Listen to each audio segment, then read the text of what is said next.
Ambulance అనేది చాలా ముఖ్యమైన ఎమర్జెన్సీ సర్వీస్.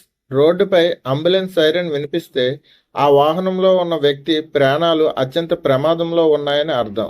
ఆ వ్యక్తి ఆసుపత్రికి కొన్ని నిమిషాలు ఆలస్యంగా చేరితే పరిస్థితి చేతులు దాటిపోవచ్చు. అందుకే అంబులెన్స్కు దారివ్వడం ప్రతి డ్రైవర్కు చట్టపరమైన బాధ్యతతో పాటు మానవత్వానికి సంబంధించిన కర్తవ్యం కూడా.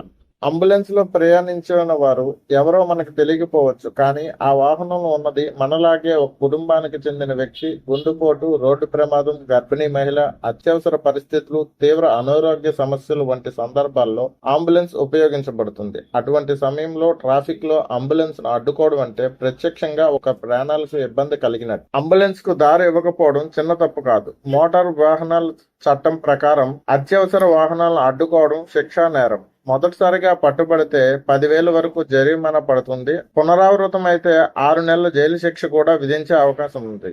ట్రాఫిక్ లో ఏఏ ఆధారిత ట్రాఫిక్ మానిటరింగ్ సిస్టమ్ వల్ల పోలీసులు అక్కడ లేకపోయినా సరే కెమెరాల్లో చిక్కుకున్నాక ఫైన్ నుంచి తప్పించుకోలేరు.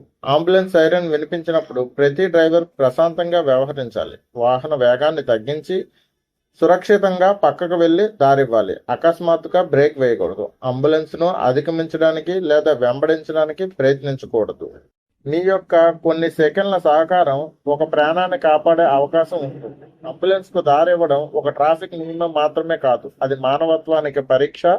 ఈ రోజు మనం దారిస్తే రేపు అది సహాయం మనకో లేదా మన కుటుంబ సభ్యులకో అవసరం కావచ్చు. అందుకే ప్రతి డ్రైవర్ బాధ్యతగా ఆలోచించి అంబులెన్స్ కు తప్పనిసరిగా దారివ్వాలి. ఇవ్వని వారికి కఠిన శిక్షలు తప్పవని శ్రీకాకుళం ట్రాఫిక్ సిఐ రామారావు గారు తెలియజేస్తున్నారు. Okay sir. నేను రామారావు, ట్రాఫిక్ సిఐ శ్రీకాకుళం. ఈ అంబులెన్స్ ఇటువంటి ఎమర్జెన్సీ వెహికల్స్ కి ఎవరైనా సరే వాంటెడ్లీ కనుక సైడ్ ఇవ్వకుండా అబ్స్ట్రక్షన్ కలిగిస్తే కనుక వాటిని ఫ్రీ పాసెస్ వెళ్లకుండా ఆపినట్టు కనుక అయితే అది ఎంవి యాక్ట్ 194E ప్రకారం దానికి 10,000 వరకు జరిమానా, అలాగే 6 నెలల వరకు జైలు శిక్ష ఉంటుంది. ఒకవేళ ఈ ట్రాఫిక్ లో అటువంటి అంబులెన్స్ కానీ ఇటువంటి వెహికల్స్ ఏ వచ్చినా సరే మేమైతే ఫస్ట్ ప్రయారిటీ కింద వాటిని పంపిస్తాం. ఈవెన్ రెడ్ సిగ్నల్ ఉన్నా సరే వాటికి ఎక్సెప్షన్ ఇచ్చి వాటిని ఫ్రీ పాసేజ్ అయ్యేటట్టు చేస్తాం. అటువంటి పరిస్థితుల్లో కూడా ఎవరైనా సరే కావాలని కనుక సైడ్ ఇవ్వకుండా అబ్స్ట్రక్షన్ కలిగిస్తే చట్ట ప్రకారం ఈ విధంగా వాళ్ళని పనిష్ చేసే అవకాశం ఉంది. సో అందరూ గుర్తించాలి.